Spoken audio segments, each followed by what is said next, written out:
Bentar saya tak nyalain AC ya. Ternyata lama-lama panas.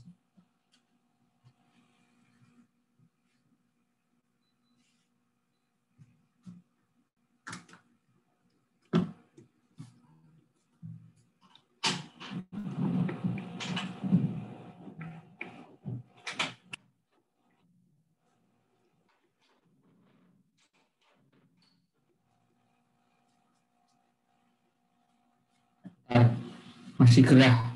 Kalau gerah ini fungsi-fungsinya jadi nggak hidup. Wih, cepat nyala. Oke, jadi prosedur umum kenapa kok sebuah perusahaan itu membuat anak cabang? Ya, tentu niatnya adalah untuk meningkatkan penjualan, ya kan? Terus kemudian caranya meningkatkan penjualan yaitu dengan memperluas area penjualan. Jadi intinya anak cabang itu dibuat ya untuk nambah penjualan, jadinya nanti perusahaannya jadi tambah untung.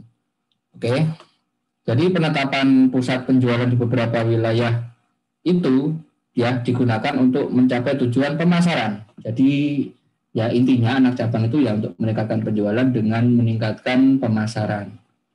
Ya, orang pemasaran nggak jadi udah terlalu umum bercandaannya. Pasti kalian sudah tahu jadi nggak lucu lagi.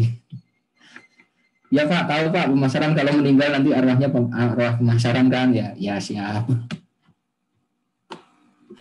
Nggak lucu kan? Makanya nggak jadi tadi. Nah, terus berikutnya,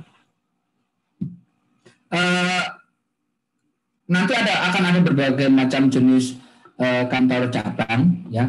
Kantor cabang itu ada jenisnya. Nanti dibagi tergantung dengan wewenangnya. Jadi nanti kita akan mengenal istilah yang namanya agen dan kantor cabang.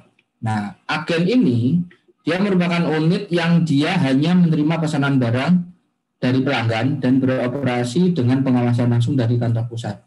Jadi agen ini dia ya hanya perpanjangan tangan saja, dia tidak membuat kebijakan sendiri dan sebagainya. Nanti kita bahas lebih detail di bawah. Sedangkan kantor cabang, dia merupakan unit yang menjual barang. Jadi dia yang menjual barang adalah kantor cabang. Kalau agen itu dia cuma buat naruh barang saja. Paham ya? Yang dianggap menjual tetap kantor pusat. Oke, jadi bedanya kalau kantor cabang dia unit yang menjual barang yang dikuasainya kepada pembeli dan memiliki wewenang untuk mengelola transaksi sebagai unit bisnis yang mandiri. Jadi dia benar lebih mandiri dibandingkan agen, kurang lebih seperti itu. Jadi agen itu dia kebijakannya ya manut 100% dengan kebijakan pusat, dia tidak berwenang untuk membuat kebijakan-kebijakan mandiri. Sementara kantor cabang itu dia lebih independen, ya. Dia lebih punya kekuasaan untuk membuat keputusannya. Jadi memang ada keputusan umum di perusahaan, dia punya sistem umum. Nah, tetapi untuk hal tertentu kantor cabang itu dia lebih memiliki kebebasan bila dibandingkan dengan agen. Oke, jadi intinya derajat dia sebagai masih ingat cost accounting kan sebagai pusat pertanggungjawaban, ya. Kalau agen itu lebih ke cost center, sementara kantor cabang itu dia lebih ke profit center. Jadi dia lebih leluasa untuk menentukan tingkat keuntungannya sendiri. Nah, terus berikutnya ini lebih detail mengenai agen.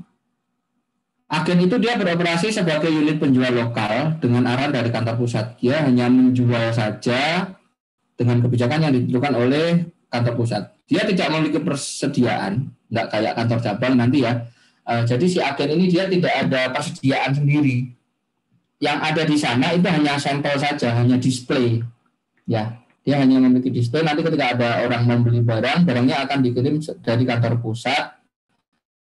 Oke. Ada banyak dealer motor dan mobil seperti itu. Sebentar.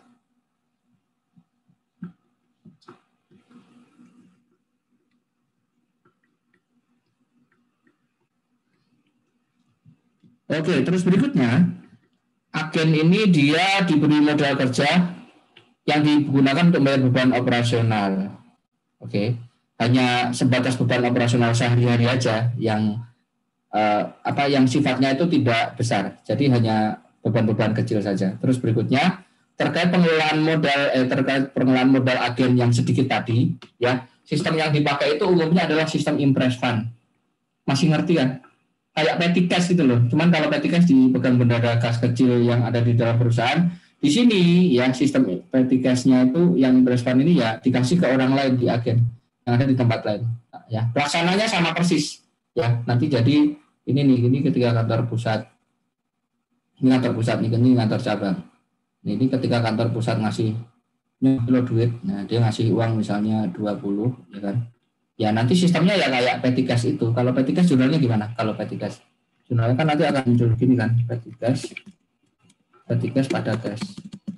Nah, cuma nanti ini bedanya, nanti ini bukan petty cash, tetapi ini menjadi cabang, ya kan. Apa namanya, cash one branch, kurang lebih seperti itu. Paham ya? Nanti ada di bawah jurnal detailnya seperti apa. Oke, bisa dipahami? Jadi dia ngasih uang, ya kan? Uangnya nanti akan diperlakukan seperti petty cash dengan sistem impress fund.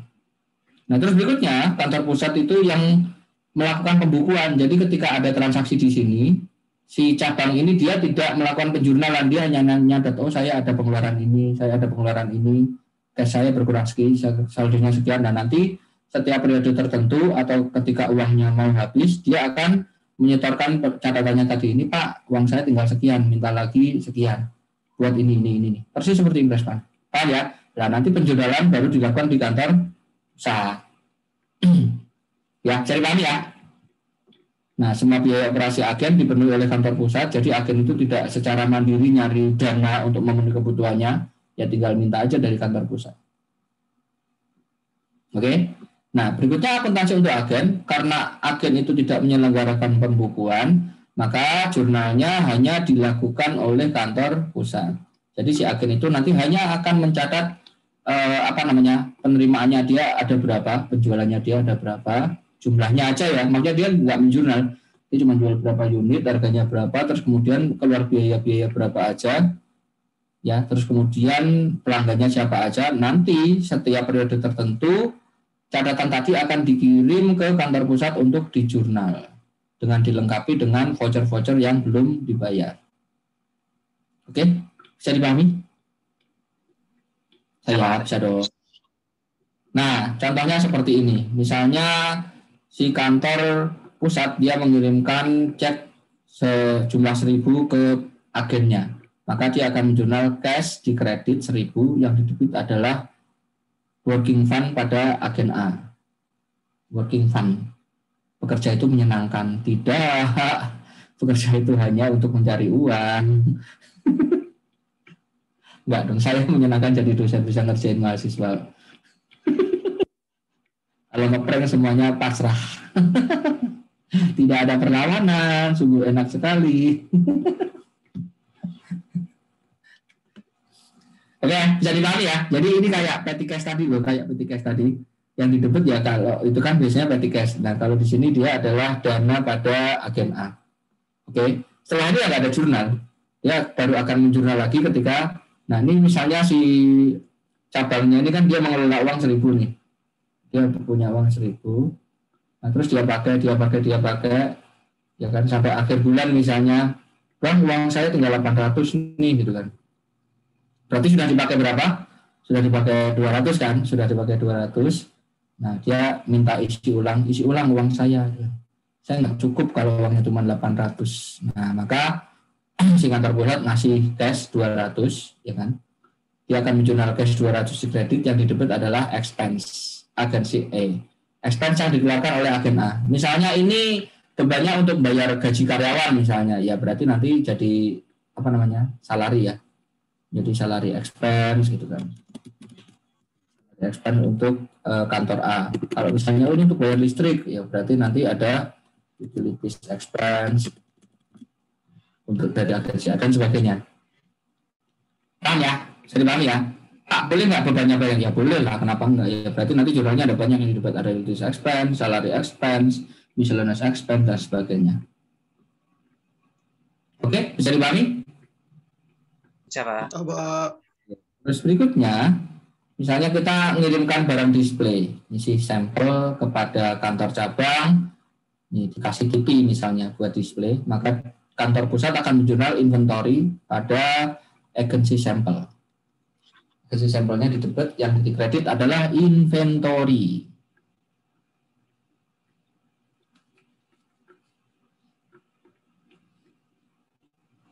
Ngomong-ngomong kok udah lapar ya? Ya baru jam 11 belum waktunya makan. Belum, Pak. Sama, Pak.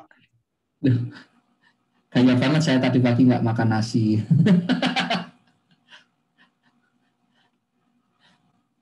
Oke? Tapi ngomong-ngomong kalian kalau makan nasi jangan di Jerman ya.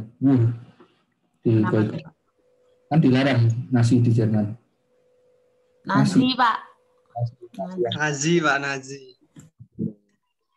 Ya Allah. Kurang ya, nggak apa-apa lah. Enggak, Pak. Tipis dapat lah, bisa nggak dapat. Oke, terus berikutnya. Terus misalnya apa namanya terjadi penjualan di agen, ya.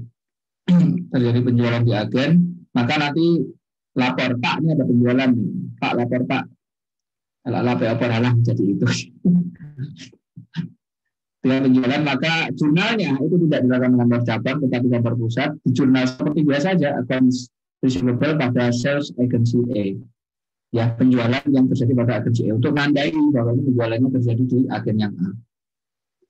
Terus COGS agensi A pada merchandise inventory agensi A. Gampang ya, kayak ya biasa ini memang gampang. Nah, baru pas ujian nanti susah. Seperti biasa. Siapkan plot twist saya kalian. Wah, ternyata akuntansi keuangan lanjutan gampang ya. Sampai kalian ketemu ujian.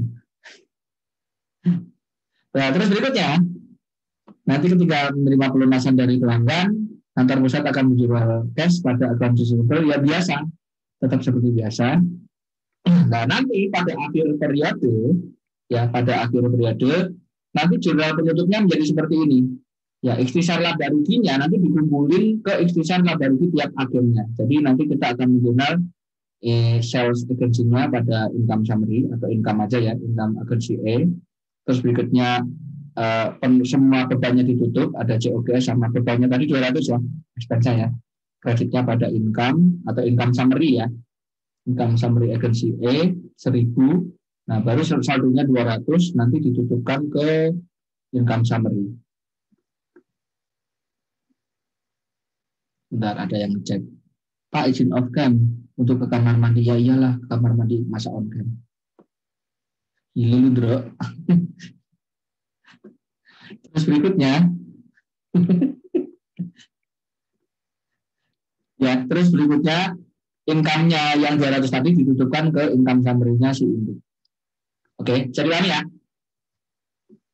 Jadi itu ketahuan dari jurnal tutup. Oh, si agen A ini menguntungkan kita 200. Net income-nya 200. Oke, gampang. Nah, terus berikutnya, misalnya pada suatu periode, ya ternyata barangnya, tadi kan kita ngirim sampel ada berapa?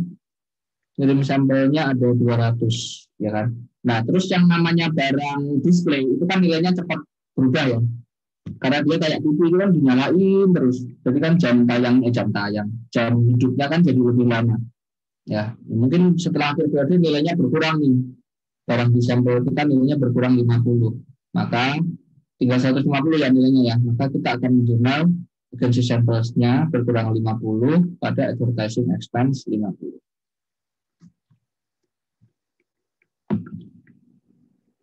Ini kalian kalau dengerin omongan saya harus lihat ini ya. Soalnya suka kebalik-balik kalau saya ngomong. Kadang kreditnya dulu, kadang debitnya dulu. Gitu. Oke, bisa dipahami? Ya, Pak. Oke. Akuntansi untuk agen selesai. Ngomong-ngomong kalian sudah punya slide ini belum? Sudah ada di itu kan, di apa namanya? Apa istilahnya apa itu? LMS. Sudah ada di LMS.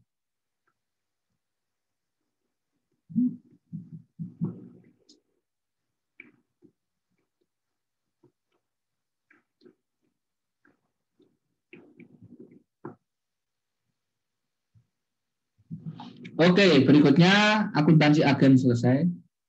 Berikutnya untuk akuntansi anak cabang. Ya ini biar minggu depan kita ada materi, nanti kita selesaikan sebentar aja ya. Nah, berikut adalah terkait operasi kantor cabang. Ya, jadi pada dasarnya kantor cabang itu adalah dia diberlakukan sebagai unit bisnis yang terpisah. Ya, tetapi walaupun terpisah, karena dia masih dalam kekuasaan kantor pusatnya ya, jadi dia itu masih harus bisa dikendalikan sama kantor pusat. Jadi dia otonominya berotonomi, memang lebih otonomi daripada kantor agen, tetapi otonominya tentu saja ada batasnya. Jadi kantor pusat pasti memiliki kebijakan yang berlaku umum yang harus dipraktekkan di semua kantor cabangnya. Jadi cabangnya nanti tinggal menjalankan, tetapi dia masih diberi keleluasaan di banyak hal juga. Oke. Nah, batas otonomi kantor cabang nanti akan ditentukan oleh kantor pusat. Berikutnya, ada kebijakan atau prosedur umum yang diterapkan oleh kantor pusat dan diterapkan ke seluruh cabang. Oke, tetapi mungkin akan ada pengecualian. Untuk cabang sini nanti sifatnya begini, untuk cabang ini seperti ini, tergantung dari strategi bisnis di masing-masing perusahaan. Oke, nah berikutnya manajer cabang, dia diberikan kewenangan terkait pengelolaan pengambilan keputusan yang menyangkut teknis operasional cabang, jadi hanya terkait teknis operasional cabang saja.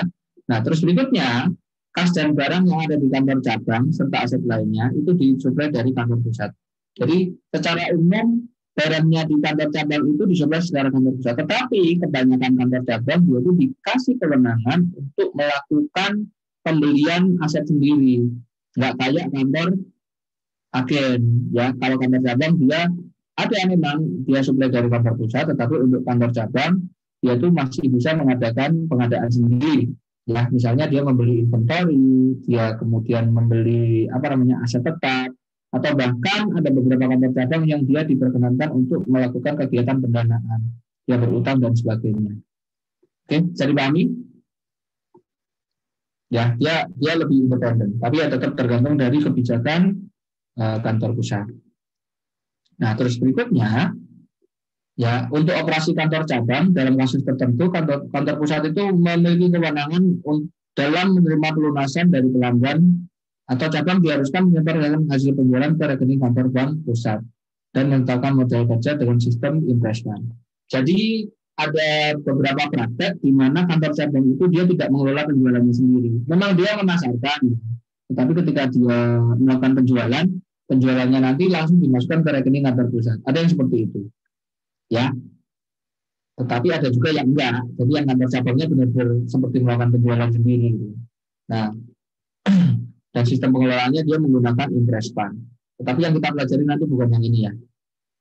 Nah, terus berikutnya dalam melakukan pembukuan di kantor cabang itu ada berbagai macam sistem yang bisa dipakai. Yang pertama untuk mencatat pembukuan ada yang seperti agen perlakuannya. Jadi pembukuannya seperti hanya dilakukan di kantor pusat saja. Itu ada seperti itu. Ya, jadi kantor cabang tidak mencatat, dia hanya melakukan rekapitulasi transaksi. Nanti setiap periode tertentu, nanti kantor pusat yang akan melakukan pembukuan. Atau mungkin harian dia melaporkan transaksinya. Terus kemudian di kantor pusat melakukan pembukuan.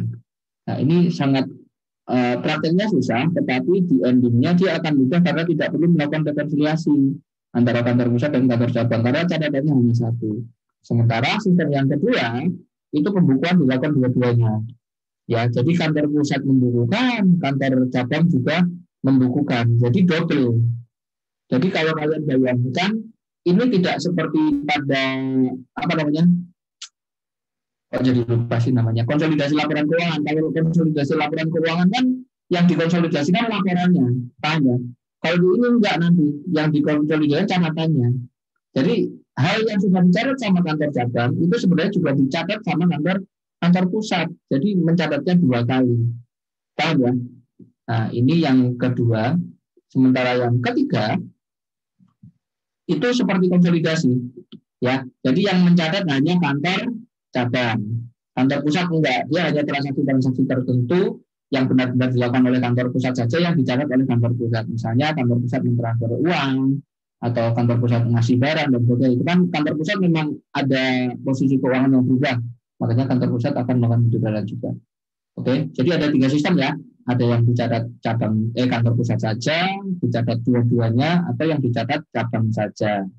Nah, nanti yang kita pelajari adalah yang ini ya, karena paling banyak dipraktekkan dan ini memang paling praktis ya, karena hanya perlu rekonsiliasi saja di akhir periode.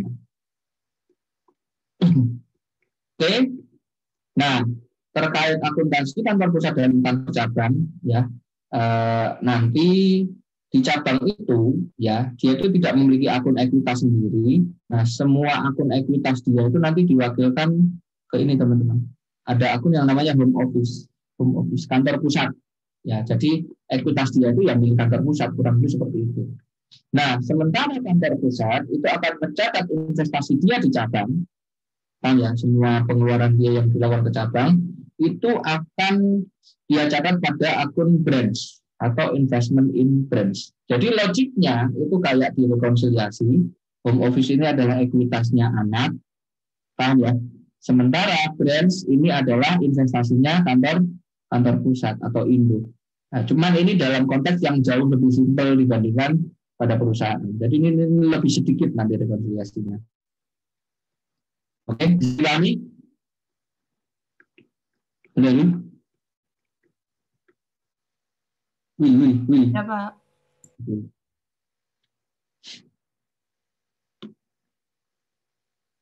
Saya tadi mau ngomong apa? Enggak jadi. Kalian mau lihat nilai kalian belum? Belum ya. Nanti aja ya rame-rame ya. Biar selesai dulu semua kelas. Bagian punya kalian juga belum selesai. Baru selesai 3 nomor. Saya soalnya kalau koreksi itu per nomor, teman-teman. Nomor 1 semua kelas. Nomor 2 semua kelas. 3 semua kelas. Jadi kalau belum selesai ya belum kelihatan semua nilainya. Oke, nilai tertinggi sementara itu 48. Enggak kan, baru 3 nomor, belum selesai saya koreksinya. Baru 3 nomor. Jadi kalau dia benernya kayak begitu lagi ya nilainya 98 lah. Bentar. Kok tiba-tiba ada yang nelfon?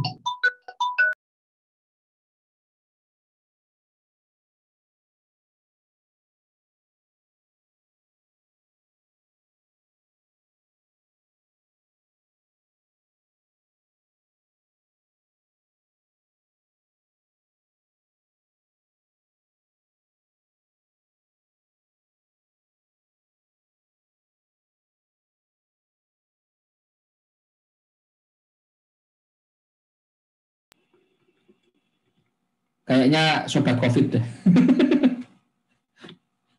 Jadi apa? Gara-gara saya punya pengalaman COVID kemarin, jadi ada beberapa teman itu yang apa? Nanya-nanya. Mana sekarang kan kasusnya lagi banyak banget, ya. Jadi ada banyak yang bertanya kepada saya terkait penanganan dan sebagainya.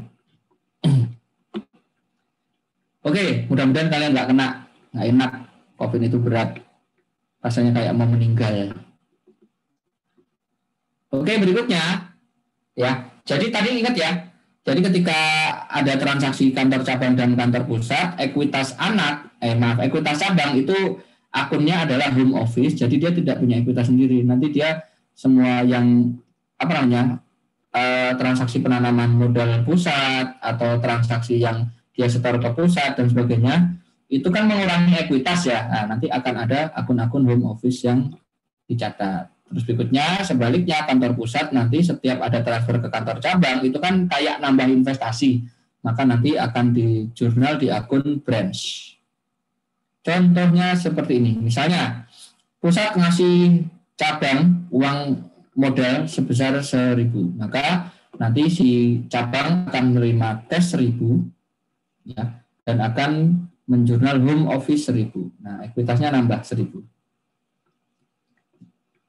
Ya, sementara kantor pusat sebaliknya dia akan mengkredit cash 1.000 dan dia akan mendebit branch. Ini branchnya misalnya ada banyak ya, berarti dinomorin. Branch 1 itu sejumlah 1.000. Jadi ini kayak investment in branch kurang lebih seperti itu.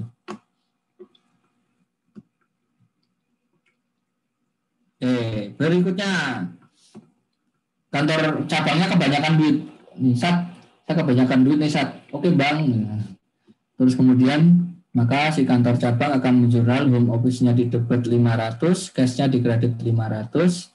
Sementara kantor pusat akan menjurnal kan terima duit nih, ya. Berarti cash di debit 500 pada branch 500.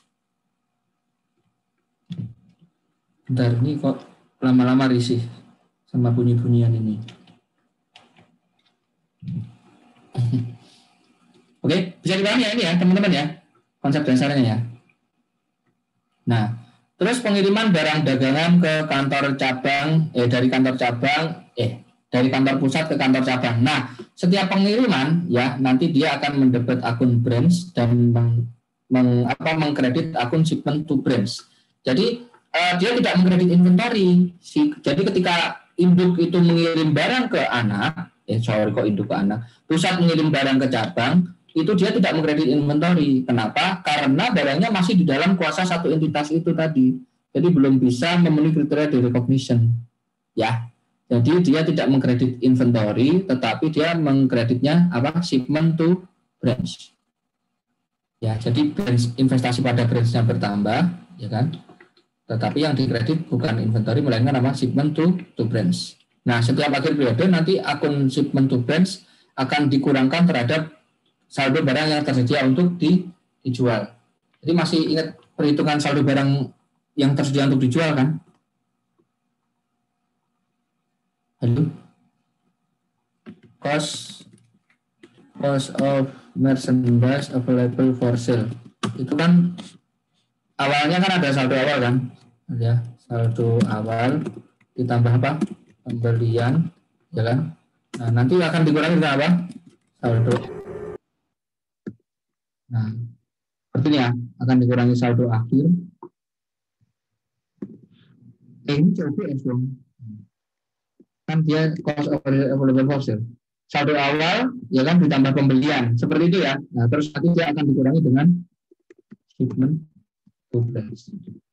Nah itu akan menjadi apa? Cost of merchandise available for sale. Nah baru nanti kalau kan jadi ini kan cost of merchandise available for sale, nanti dikurangi ending ya kan, dikurangi ending. Nah terus jadi apa? COGS. Nah, kurang lebih seperti itu nanti bentuknya. Nanti ada teknisnya di belakang, lebih detail lagi. Nah, terus berikutnya, ketika ada transfer inventory dari pusat, maka si cabang itu akan menjurnal debitnya shipment from home office. Yang dikredit adalah ekuitasnya cabang, yaitu home office. Nah, cabang dia kemudian akan menambahkan barang dagangan yang diterima kantor pusat, itu ditambahkan ke barang yang tersedia untuk dibeli, ya. Jadi nanti kan cost of merchandise available for sale, jadinya dari kantor cabang itu adalah dia ada saldo awal, terus kemudian ada pembelian dia sendiri, ya, dan ditambahkan dengan itu tadi shipment from home office. Jadi kurang lebih nanti jadi seperti ini. Jadi nanti jadi ini. Kok nggak keluar dia?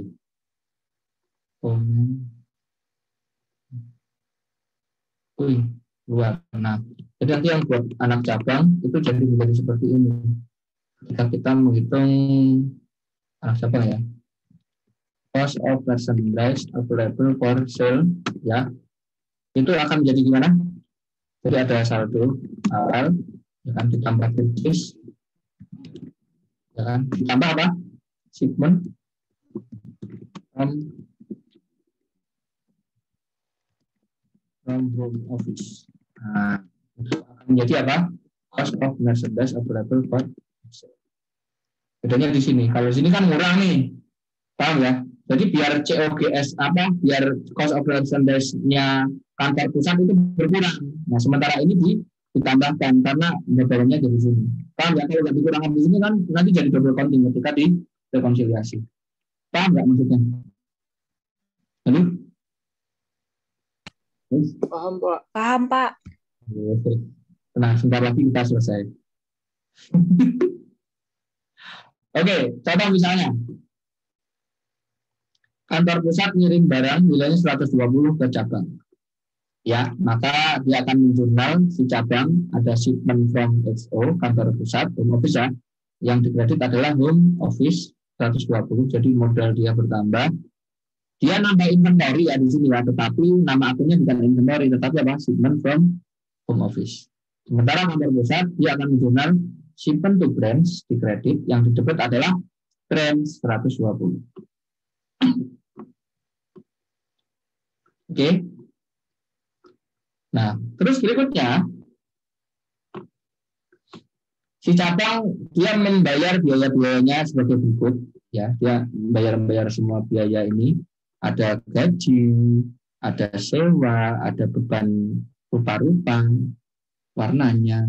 Ternyata misalnya bahasa Indonesianya rupa-rupa ya. Lama banget gak dipakai kata itu jadi ingat. Biasanya lain-lain. Oke, maka si cabang akan menjurnal nggak kayak agen tadi kan. Agen tadi kan dia nagih uang doang, nih Pak 750 saya minta berbayar. Enggak, kalau ini si cabang menunjukkan sendiri, maka dia akan menjurnal salaries expense, rent expense, miscellaneous expense pada cash. Oke. Nah, bagaimana jika beban operasional itu ada tanggungannya, ada kantor pusat dan kantor cabang. Ini apa minggu depan aja ini ya?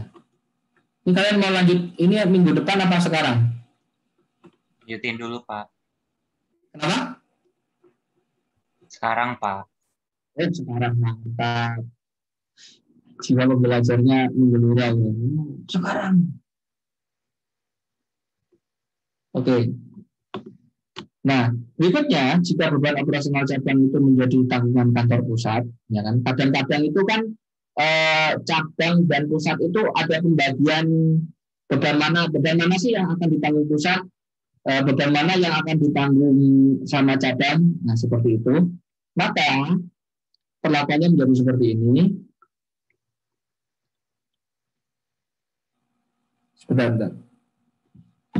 Perlakuannya cabang nanti akan mencatat biaya tersebut yang akan digunakan dalam operasional mendebit expense dan akan mengkredit home office.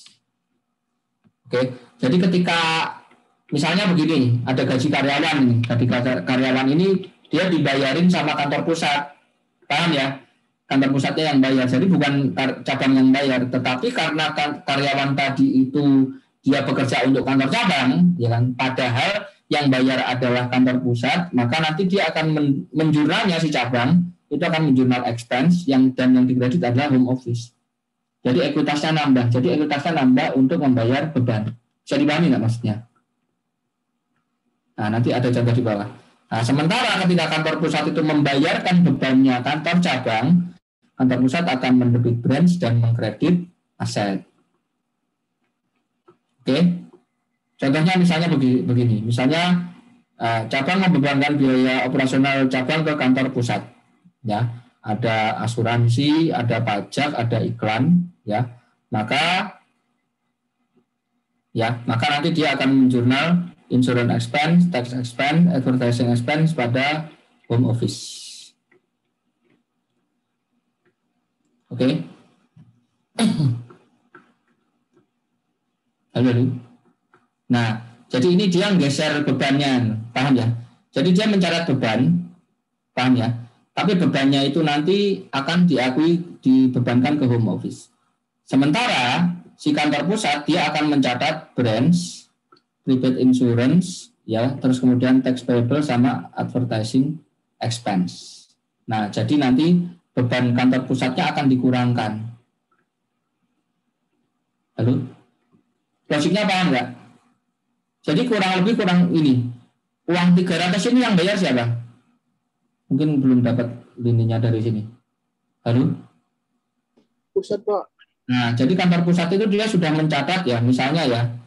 Ini gambaran aja. Misalnya kantor pusat itu dia sudah mencatat biaya asuransinya itu total yang di jurnal sama dia.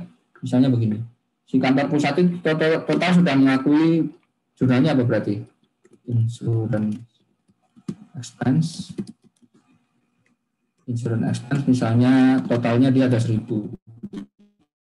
Kemudian ada apa lagi? Ada tax expense. Totalnya misalnya ada 500. Nah, aja nih saya.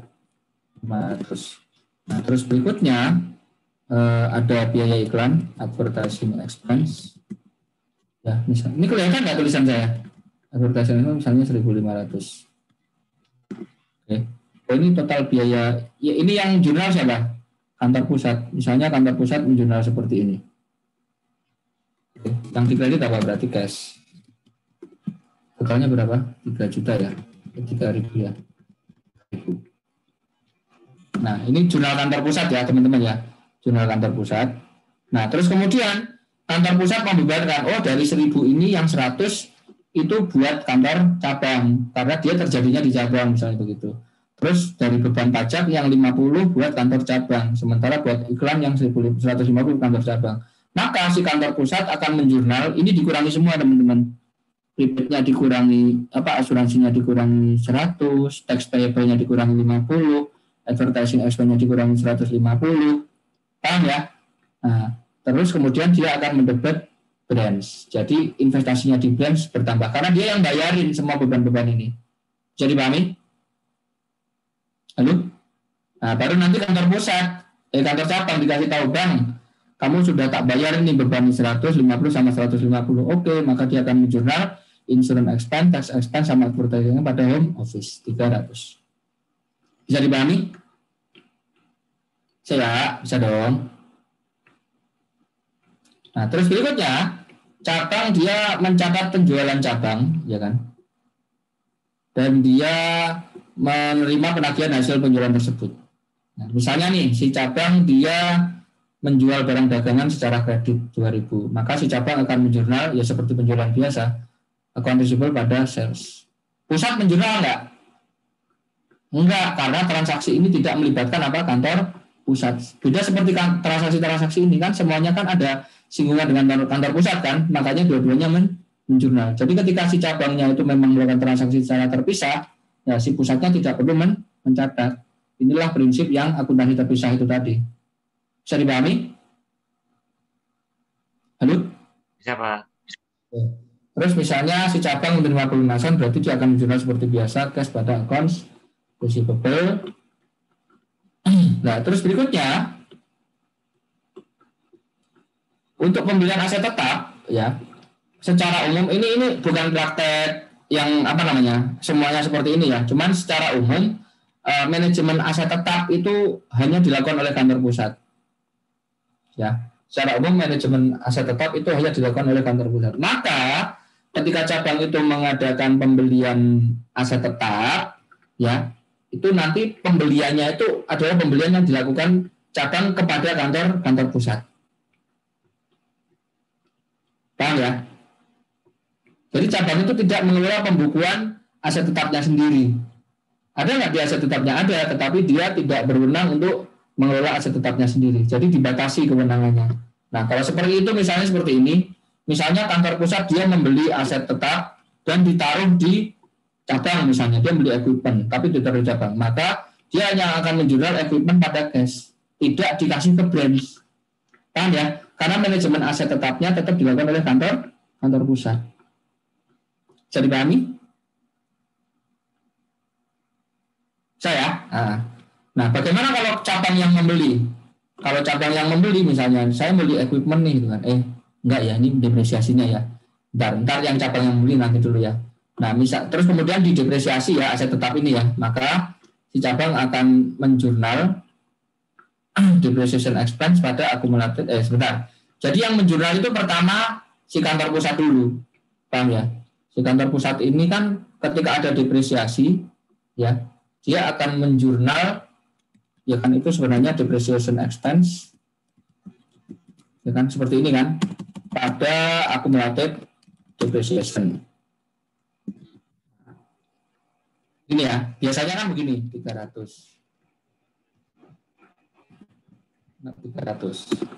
Nah, tetapi karena di transaksi ini, depresiasi ini tuh sebenarnya tidak dipakai oleh kantor pusat, dia itu untuk kantor cabang.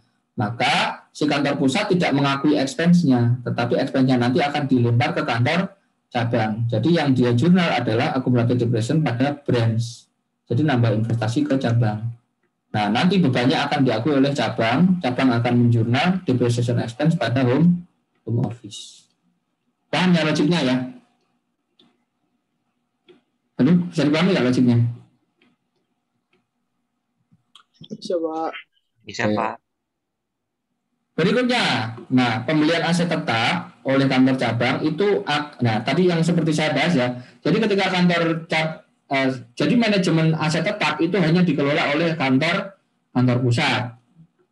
Jadi Boleh nggak cabang belikan aset? Boleh, tetapi nanti pembukuannya akan tetap dikelola oleh akun kantor pusat. Contoh misalnya begini, cabang membeli tanah seharga 2.000 secara tunai. Maka tanah nanti ketika membeli ini ya, si cabang akan menjurnal cash dia keluar kredit. Tapi yang didebit bukan land, melainkan apa? Home office. Dia kayak nyetor modal ke kantor pusat ceritanya. Paham ya? Jadi kayak ngasih uang ke kantor pusat. Jadi cash di kredit yang didebit home office. Sementara kantor pusat dia akan mencatat land pada branch. Yang didebit adalah branch. Bisa diulangi? Nah, cabang melakukan pembelian. Cabang itu kan tadi diperkenankan melakukan pembelian ya. Maka perusahaan akan menjurnal purchase pada cash atau payable. Sama kayak pembelian biasa.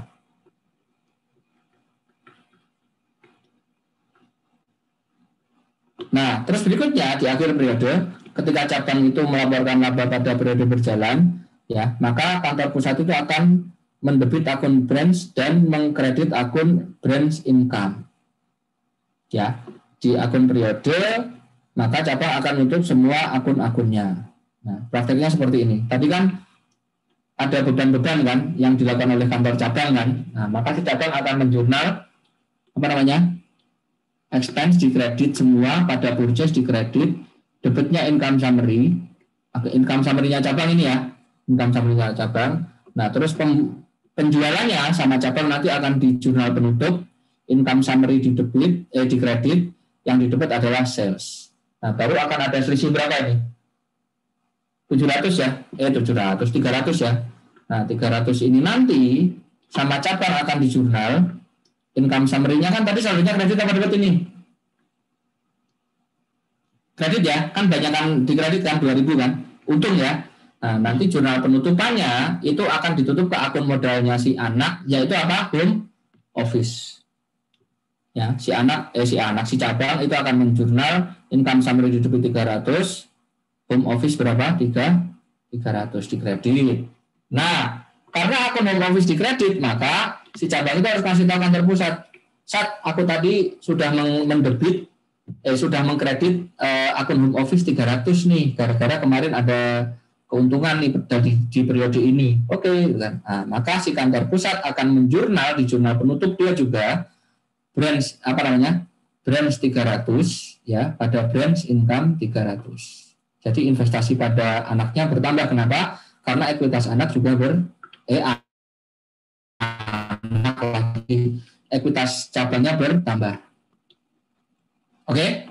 Nah, berikutnya di jurnal penutup juga kantor pusat akan menutup branch income di debit pada income summary. Ini barang sales dan sebagainya. Paham ya? Ini akun pendapatannya semua ditutup pada income summary nanti. Oke. Nah, ini biar minggu depan kita ada bahan, kita sudahi sampai sini saja ya teman-teman ya. Ya kan nggak enak kalau nggak ada bahan. Kalian pernah nggak kalian datang ke rumah orang, waduh ngomongin apa ya, kan bingung nyari topik kan jadinya kan. Ya, jadi kita tahan dulu, jangan dikeluarkan semuanya. Ada yang mau ditanyakan mungkin? Nanya Pak, Ya silakan. itu jurnal yang terakhir boleh digabung nggak Pak langsung? Ini kan Ya, ini kan jurnal penutup itu loh, ngerti nggak? Jadi stepnya emang harus sendiri-sendiri kayak begini. Rangkaian jurnal penutup itu loh. Ini yang pertama, ini dia nutup beban, terus nutup pendapatan, terus selisihnya ditutupkan di akun ekuitas. Nah, si cabangnya ketika dia nutup ekuitas, kantor pusatnya akan mengakui sebagai pendapatan, ya kan? Nah, baru nanti pendapatannya ditutup di sini, di income summary di jurnal penutup.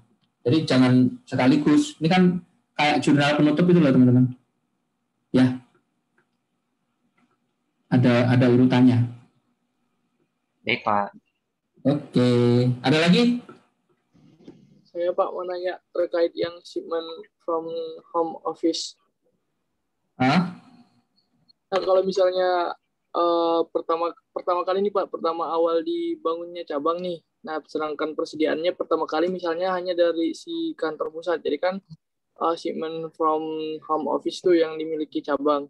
Ya. Nah, sedangkan tadi Bapak bilang penyesuaiannya itu untuk menjadi available for sale kan dilakukan di akhir tahun. Nah, kalau terjadi penjualan di tahun berjalan, pencatatannya bagaimana ya Pak? Terhadap shipment-nya atau diubah jadi inventory? Atau gimana Pak? Terima kasih. Tidak punya akun inventory. Oh, jadi tetap shipment from Ya. itu Pak? Iya. Ya, tetap dari akun shipment. Oh, Nah, kalau maksud dari ya kalau kalian perhatikan, ini sistemnya di cabang ini dia perpetual apa periodik? Nih, periodik Pak. Nah, periodik, dia pakai sistemnya periodik. Jadi nggak ada kemungkinan kalau si cabangnya mencatat dengan perpetual ya Pak? Ya bisa, cuman nggak kita ajarkan. Oh, ya baik Pak. Terima Ya. kasih Pak. Pak, Oke. izin bertanya Pak. Ya, silakan. Bagaimana kalau misalnya inventory yang dikasih sama pusat itu nggak habis kejual, nanti penyesuaiannya jurnalnya gimana Pak? Jurnal penyesuaian. Kalau nggak ada saldo inventory-nya. Minggu depan ya. Untuk penyesuaian minggu depan. Nah, biar ada bahan. Kalau ngomongin cukup saya ngajar sekarang, cuman bingung nanti bulan depan minggu depan ngomongin apa gitu. Oke, kita ambil minggu depan ya. Oke? Kalau Baik, Pak. Nah, ada lagi? Pak, izin bertanya, Pak. Ya, silakan. Yang ada prepaid insurance tadi, Pak. Slide yang ada prepaid insurance sama advertising. Nah, itu kalau misalnya di kantor pusatnya prepaid insurance-nya diganti insurance expense gitu bisa nggak, Pak? Tinggal dibalik aja. Jadi bukan prepaid, tapi insurance expense. Oh, berarti nggak harus prepaid insurance ya, Pak? Disesuaikan aja. Si kantor pusat dulu nyaratnya apa? Ya, Pak. Makasih, Pak. Oke.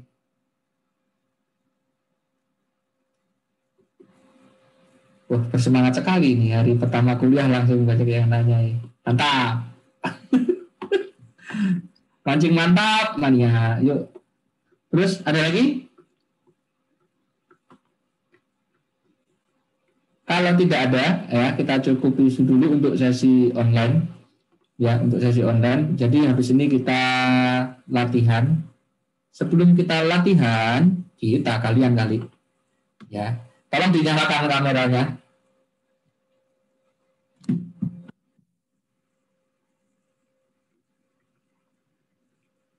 Tolong dinyalakan kameranya. Oke. Lah kok hilang? Salah. 1, 2, 3. Ruangan sebelah. 1, 2, 3. Oke. Saya tutup dulu ya Zoom-nya ya teman-teman. Habis ini saya WA latihannya. Ciao.